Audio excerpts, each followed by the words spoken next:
Hello बच्चों, welcome to Adishree publications. मैं हूं आपकी साइंस एजुकेटर और आज इस वीडियो में मैं लेके आई हूं आपके लिए साइंस का चैप्टर नंबर 12 जिसका नाम है एयर, वाटर एंड वेदर। इस चैप्टर में हम पढ़ने वाले हैं आपके अराउंड जो एयर है उसके बारे में, जो वाटर हम डेली बेसिस पे यूज करते हैं, और वेदर जो डे टू डे लाइफ में चेंज होता रहता है। ये सारी ही चीजें हमने थोड़ी थोड़ी पहले भी पढ़ी हुई हैं। आज इनकी कुछ और नई डिटेल्स, इनके बारे में कुछ और नई चीजें हम लोग जानने वाले हैं। आई होप आप लोग ये चैप्टर एंजॉय करेंगे और मेरे साथ आप लोग भी ये चैप्टर समझते जाएंगे, और अगर आपको कुछ इंपॉर्टेंट लगेगा तो वो आप नोट करते जाएंगे। ठीक है, तो अब मैं आपको बताती हूँ आज के करिकुलर गोल्स। इस चैप्टर के करिकुलर गोल्स रहने वाले हैं हमारे, learn that air is a mixture of gases. हमें ये समझना है कि एयर जो है, air is a mixture of gases. Okay, know that water is essential for living organisms. जो water है वो living organisms के लिए बहुत essential है. And then we have to understand the water cycle. Water cycle क्या होती है ये आपको समझना है. ठीक है, कॉन्सेप्ट ओवरव्यू में हम लोग ये समझते हैं कि इस चैप्टर को पढ़ने के बाद कौन से टॉपिक्स हैं जो हमें बिल्कुल क्लियर हो जाएंगे. So the first topic is role of sun in changing weather. जो सन का रोल रहेगा चेंजिंग वेदर में. सी ब्रीज और लैंड ब्रीज क्या होती है? Movement of water on earth. Earth पे जो मूवमेंट ऑफ वाटर है हम उसके बारे में पढ़ेंगे. Water cycle, how does water become impure and purification of water. ये वाटर साइकिल क्या होती है, एंड ये जो हमारा वाटर है वो इम्प्योर कैसे हो जाता है, वो गंदा कैसे हो जाता है, एंड हम वाटर को प्योरीफाई कैसे कर सकते हैं. ये कुछ कॉन्सेप्ट आज हम समझ लेंगे. तो चलिए हम इस चैप्टर को रीड करते हैं. रीड करने के बाद धीरे धीरे एक एक लाइन के साथ समझते हैं कि ये चैप्टर हमें क्या नई बात बताएगा. Okay, let's start. We feel hot on some day and cool on another. कुछ डेज हमारे हॉट रहते हैं एंड कुछ कूल रहते हैं, है ना. The condition around us earth keep changing. अब आपके अराउंड अर्थ पे जो भी कंडीशन है वो चेंज होती रहती है. Weather is the condition of the atmosphere at a particular time at a place. Weather क्या है? एक पर्टिकुलर टाइम पर एटमॉस्फेयर में जो भी कंडीशन है, ठीक है, वो है वेदर. ठीक है, उसके बाद it changes from time to time. ये जो है वो टाइम टू टाइम चेंज होता रहता है. विद इन फ्यू आवर्स भी आपका वेदर चेंज हो सकता है. It includes the temperature and wind.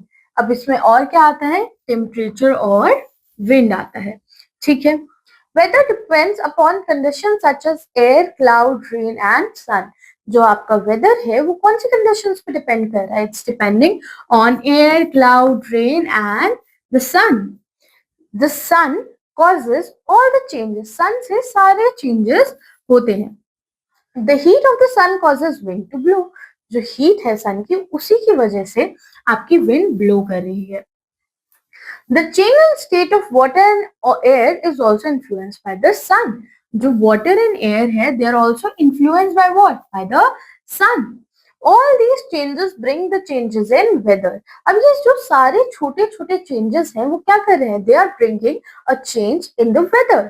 ठीक है, इन सारे छोटे छोटे changes की वजह से weather में change आ रहा है. ठीक है, तो हम अपने फर्स्ट टॉपिक में पढ़ते हैं, the role of sun in changing weather.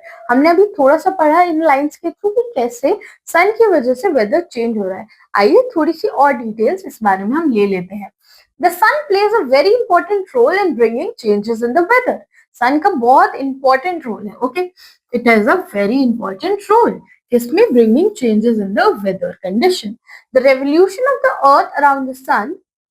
अब ये हमारा टॉपिक है. इसमें हम ये समझने वाले हैं जो अर्थ है वो रेवोल्यूशन करती है सन के अराउंड. ये सन के around it is moving in round circles on its orbit. ये जो ब्लू लाइन है ये आपकी ऑर्बिट है. Okay, it is the orbit. It is the orbit of the earth. Okay, ये इसी पर सर्कल ले रही है सन के around. Okay, all parts of the earth do not receive the same amount of sunlight at a time.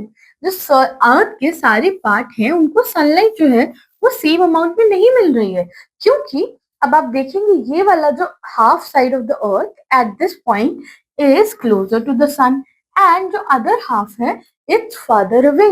तो जो light source है हमारा सन, उसके जितना पास अर्थ होगी उसी सोर्स को, उसी प्लेस को ज्यादा सनलाइट मिलेगी, और जहाँ पे वो नहीं होगी उस प्लेस को सनलाइट थोड़ी कम मिल रही है. Okay, I hope that's clear. So all parts of the earth are heated differently. Earth के सारे parts इसीलिए differently heated होते हैं. Therefore the earth is tilted on an angle. जो हमारी earth है वो जरा सा tilted है एक angle पर. One half of the earth is closer to the sun at some times.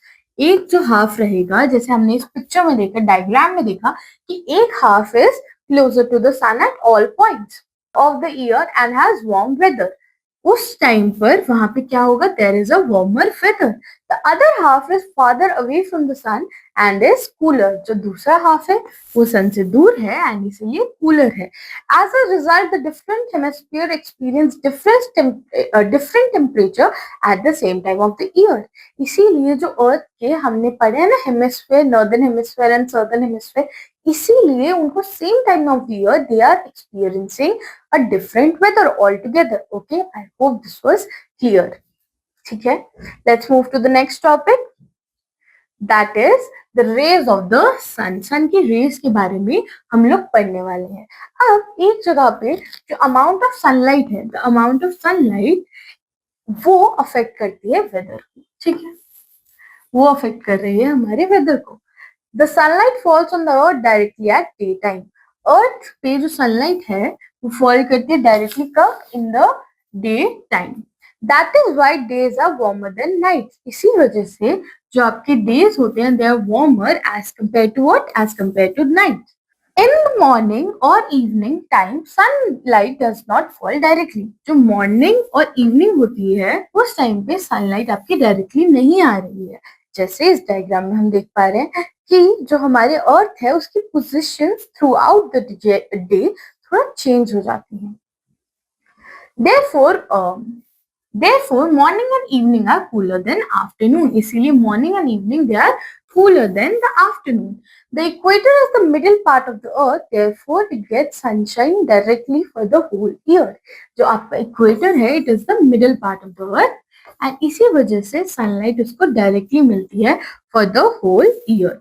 The weather is always hot there. इसीलिए weather जो होता है वहां पे it's always hot.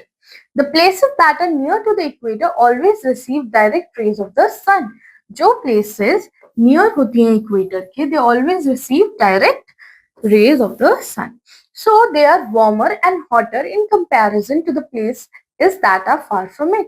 इसीलिए क्या होता है, warmer और hotter, they experience a higher temperature. Okay. अब क्या होता है, दूसरी साइड पर हम लोग क्या देखेंगे, जो पोलर रीजन वाली प्लेसेस होती हैं they get slanting rays of the sun. इसीलिए वो हमेशा कोल्ड होती हैं. ठीक है, अब इसमें हम लोग ये डायग्राम देख लेते हैं और इजीली समझ लेते हैं. जो इक्वेटर है उसको डायरेक्टली सनलाइट मिलेगी हमेशा, इक्वेटर पे जो रीजन है, और जो साइड वाले रीजन है उसको यहाँ पर जो साइड्स हैं उनको हमेशा कम सनलाइट मिलेगी. इसीलिए क्या होता है, इसीलिए वहां पर colder weather is there. Okay, let's see the sun causes movement of air. अब हम ये देखते हैं सन मूवमेंट ऑफ एयर कैसे करा रहा है. अब जो हीट होती है सन की उसकी वजह से क्या होता है, द विंड ब्लोस, और हमारी जो एयर है when it gets heated up तो क्या होता है, it becomes lighter and rises up. अब जब हमारी जो सन है उसने एयर को क्या कर दिया, it made the air warmer, and जैसे सन वो एयर हमारी हीट हुई उसकी वजह से क्या हुआ, उसकी वजह से it got lighter and it rose up, और cold air from the surrounding comes and takes it place. अब उस जो एयर जो ऊपर चली गई उसकी प्लेस लेने के लिए क्या आई, कोल्ड एयर आई, और उस कोल्ड एयर ने क्या किया, वो उसकी प्लेस ले ली. तो इस वजह से क्या हुआ, मूवमेंट हो गई ना एयर की, एक part of the air vent up and the other part came down. Okay, this movement causes wind, और इसी मूवमेंट की वजह से आपकी हवा चलने लगी, the wind started blowing. Okay, अब एक्टिविटी देखते हैं. ठीक है,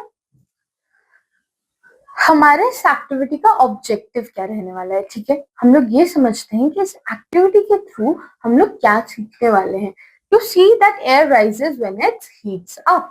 अब हम ये समझेंगे कि एयर जो है वो राइज करती है जब उसे आप हीट कर देते हैं। इसके लिए आपको क्या मटेरियल चाहिए? You require candle and a small piece of paper. Just these two things you require, okay. अब आपको क्या करना है, ये आपको करना बहुत ध्यान से, ठीक है। And adult should be there to supervise you, okay kids, you have to take that in mind, okay. एक कैंडल लीजिए, उसको जलाइए, लाइट द कैंडल, एंड आप अपने हाथ को उसके ऊपर रखिए, ठीक है। You will feel warmer.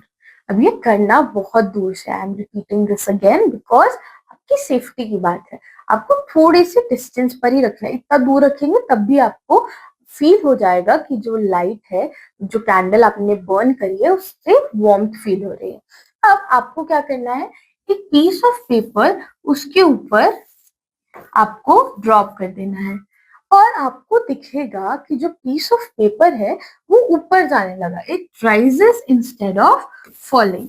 ये फिनोमेना आप लोग हॉट एयर बलून्स में भी देख सकते हैं। उसमें क्या करते हैं, they what they do, they light up candle in the middle, right. उसके बीच में कैंडल होता है एंड उससे जो एयर होती है वो वार्म हो जाती है and it becomes lighter and it goes up.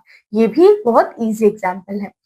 और the hot air expands on heating, जो हमारी हॉट एयर होती है एक्सपैंड होती है हीटिंग पे and rises up which pushes the paper up. उसी की वजह से जो पेपर है वो ऊपर चला गया। अब एक इंटरेस्टिंग कॉन्सेप्ट पढ़ते हैं जो है हमारा land breeze and sea breeze का। अब लैंड ब्रीज और सी ब्रीज होती क्या है and how it is different from each other. The sun heats the land as well as the water bodies on earth. ये तो हमें पता है कि सन की वजह से लैंड और वाटर बॉडीज दोनों अर्थ पे हीट अप होती हैं।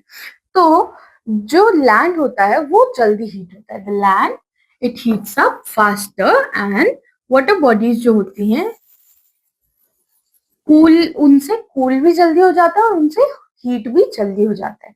तो अब during the day what happens, the land gets heated up. Land जो है आपका बहुत जल्दी गर्म हो जाता है, किससे? बाय द सन।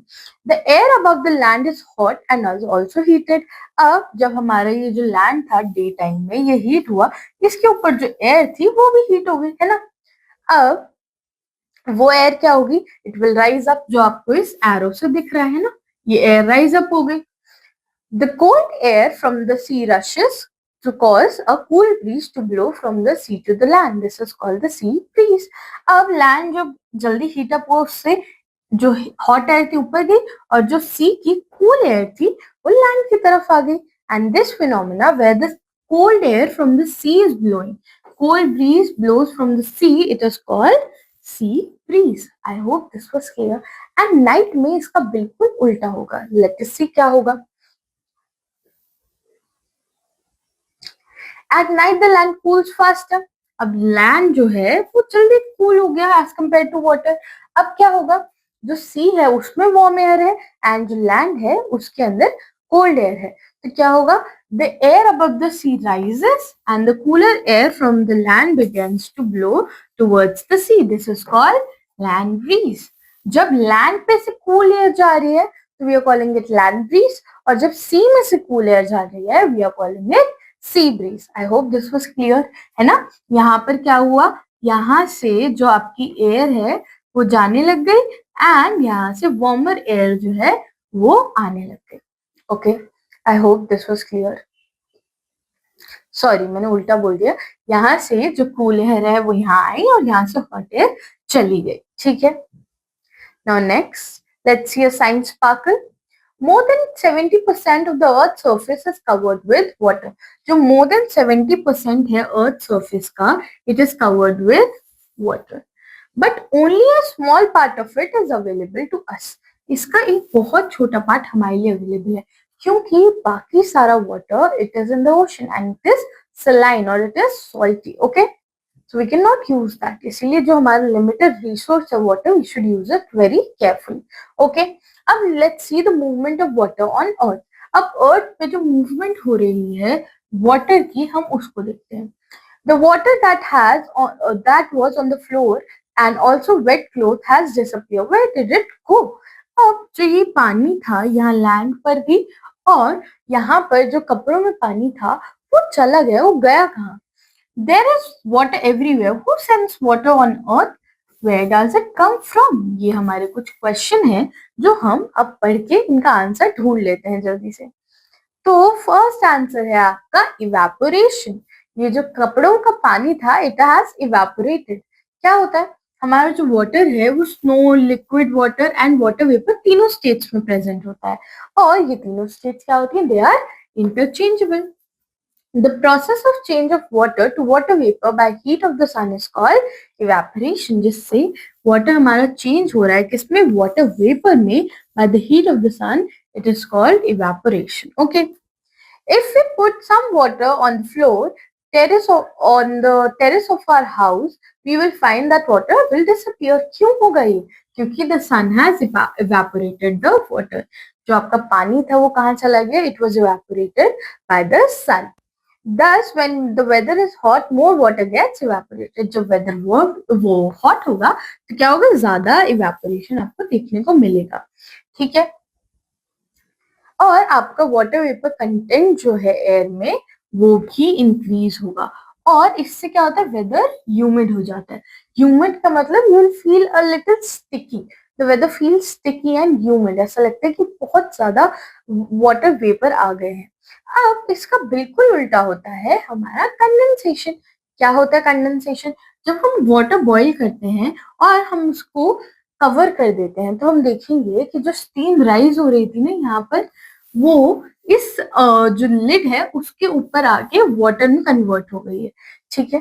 तो आपने क्या किया? We covered the boiling water with the lid and we see कि tiny droplets of water are present on the under side of the lid.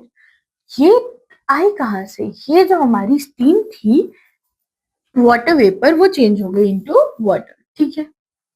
और यही जो चेंज का प्रोसेस है जिसमें गैस इनटू लिक्विड हो गया इज कॉल्ड कंडेंसेशन।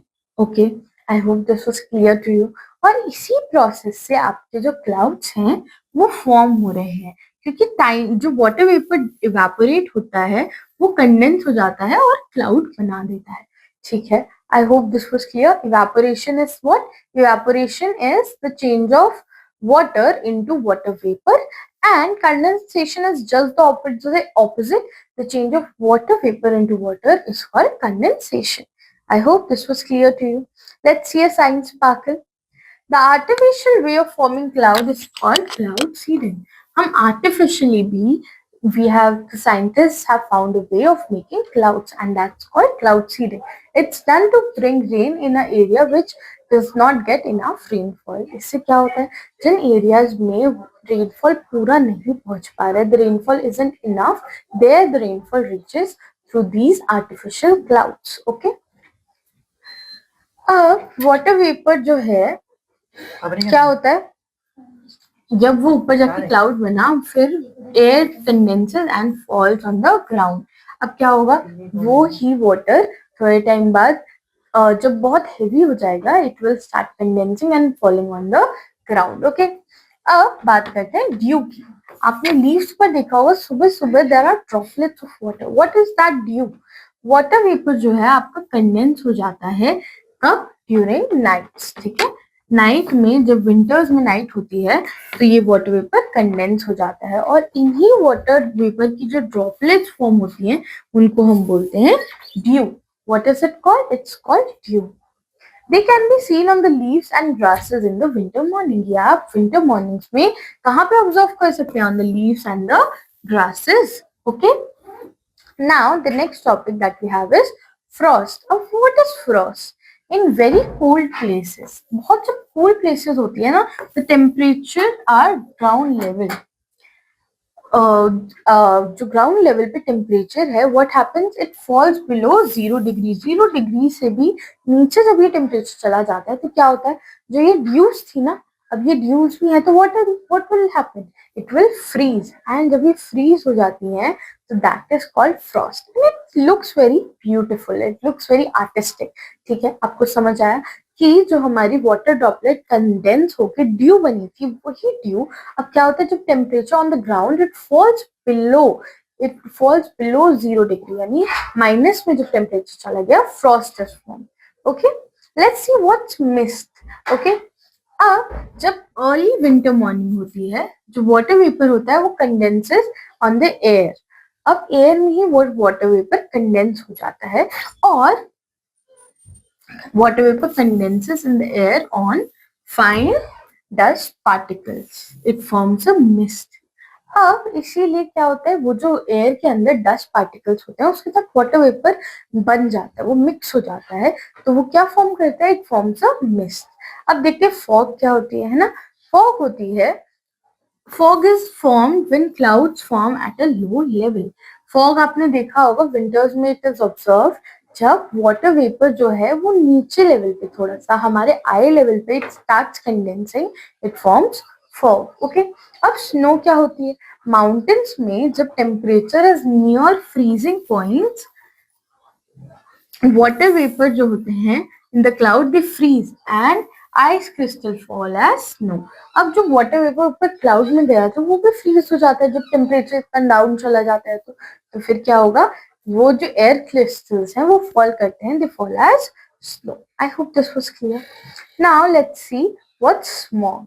स्मॉग क्या होती है, it's a combination of smoke and fog. ये हमारे को बहुत देखने को मिल रही है आजकल. क्यों? क्योंकि बहुत ज्यादा पोल्यूशन हो गया और इसी पोल्यूशन की वजह से हमें स्मॉग देखने को मिलती है. It is harmful to the health and affects traffic on the land, air and sea. ये आपकी हेल्थ के लिए भी बहुत बुरी है and it affects the traffic on air, land and sea. ठीक है, higher smog means higher pollution. जितना ज्यादा स्मॉग है उससे आप पहचान सकते हैं कि उतना ही ज्यादा पोल्यूशन हो गया, क्योंकि ये पोल्यूशन से ही तो बनकर मिल रही है. फॉग जो पोल्यूशन से मिल रही है तो स्मॉग बन रही है. Now let's see what's precipitation. Precipitation in science means rain. Rain को ही हम लोग प्रेसिपिटेशन भी बोलते हैं. ठीक है, जब आपका क्लाउड जो होता है उसमें प्लेंटी ऑफ कंडेंस वाटर हो जाता है और जो उसका size of the droplet it becomes very heavy, what happens, they fall down on the ground. This process is called precipitation. और उसी प्रोसेस को हमने क्या बोला, it is called precipitation. Okay, अब ये आपका किसी भी फॉर्म में हो सकता है. रेन की फॉर्म में आ सकती हूँ वाटर ड्रॉपलेट्स. अगर वो बहुत हाई टेम्परेचर, मतलब सॉरी बहुत लो टेम्परेचर वाले एरिया में होंगी तो वो हेल की तरह आएंगी, क्योंकि इट विल फ्रीज, है ना. अब बात करते हैं रेन की. The raindrops of water come from cloud and become too large and heavy, remain in the air, they fall on the ground as rain. जब क्लाउड में बहुत बड़े ड्रॉपलेट्स बन जाते हैं ना, too large and heavy, they start falling on the ground. Okay, now let's see what sleet.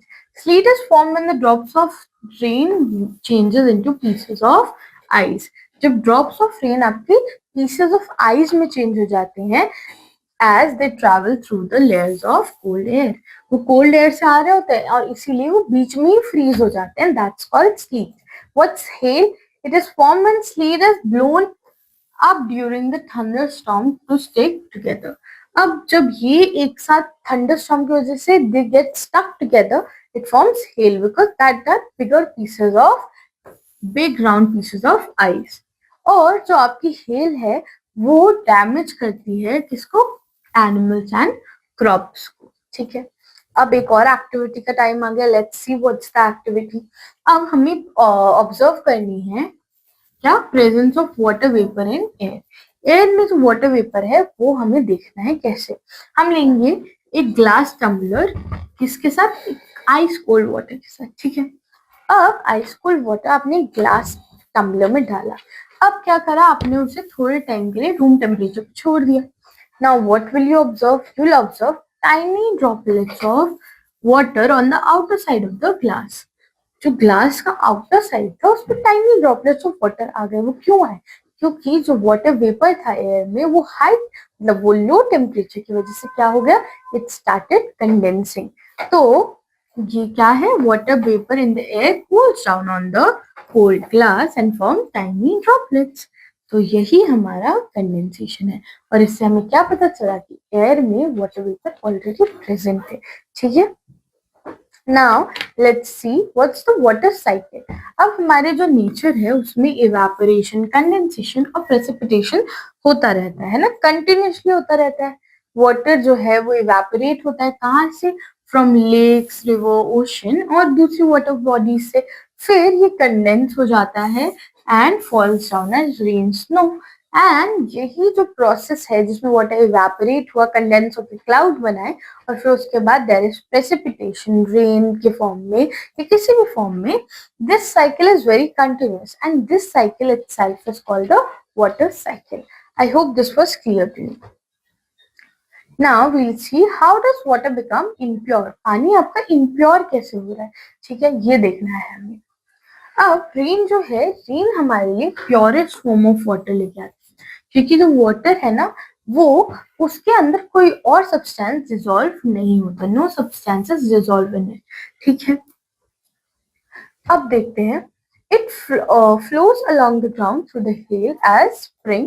It carries mud, stone, etc. which mix in it.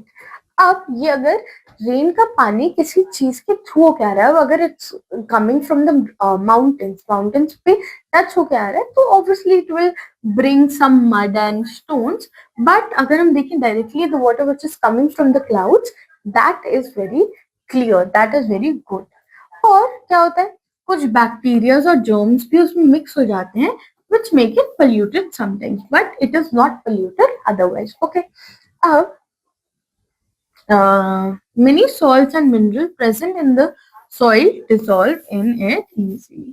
तो ये जो होता है ना, ये एक्सटर्नल फैक्टर्स होते हैं जिसकी वजह से हमारा जो वाटर है, हमारा रेन वाटर है, वो थोड़ा सा खराब हो जाता है या वो यूजेबल नहीं रह पाता है। यहाँ पर the water containing these dissolved salt flow through the plains as the river and finally into the sea.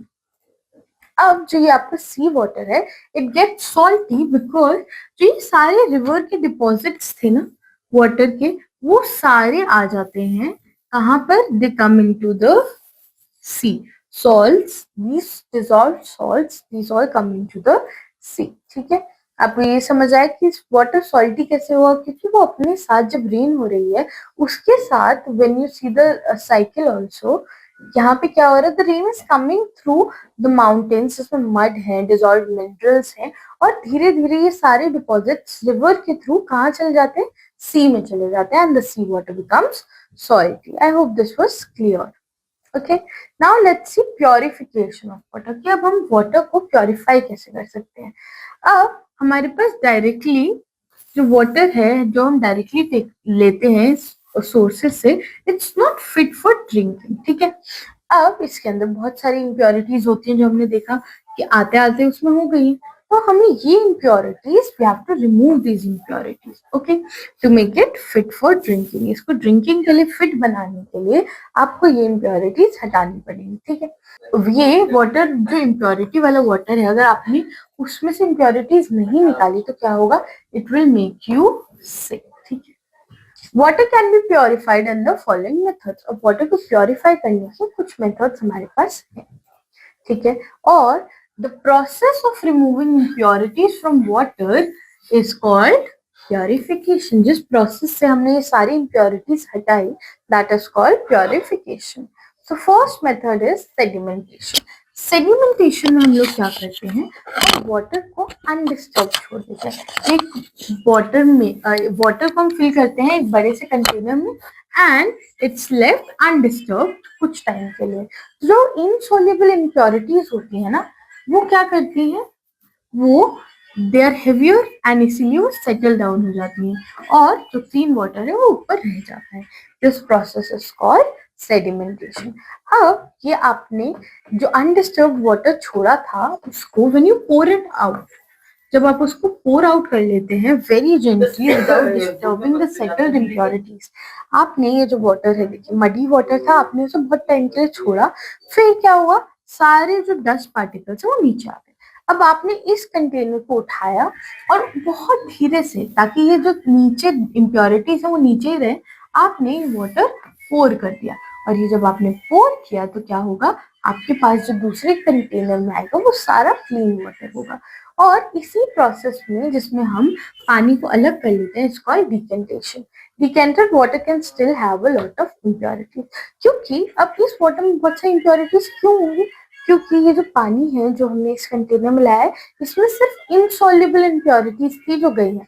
अभी कुछ इम्प्योरिटीज ऐसी भी हैं जो सॉल्युबल हैं, और कुछ इम्प्योरिटीज ऐसी भी हो सकती है जो इनसॉल्युबल होने के बाद भी बहुत फाइन पार्टिकल्स में थी, इसीलिए वो अब भी वाटर में सस्पेंडेड है। ठीक है, तो आपको अभी डायरेक्टली इसे पानी को नहीं पीना है। अब एक और मेथड है जो है फिल्टरेशन। अब ये जो इम्प्योर वाटर होता है इसको पास करते हैं पोरस मीडियम के, like filter paper and muslin cloth. अब जो इम्प्योर वाटर है आप उसको एक मसलिन क्लॉथ या एक फिल्टर पेपर के थ्रू जब आप पास आउट कराते हैं तो जो इम्प्योरिटीज होती हैं वो ऊपर ही रह जाती हैं। ठीक है, all the impurities are remove.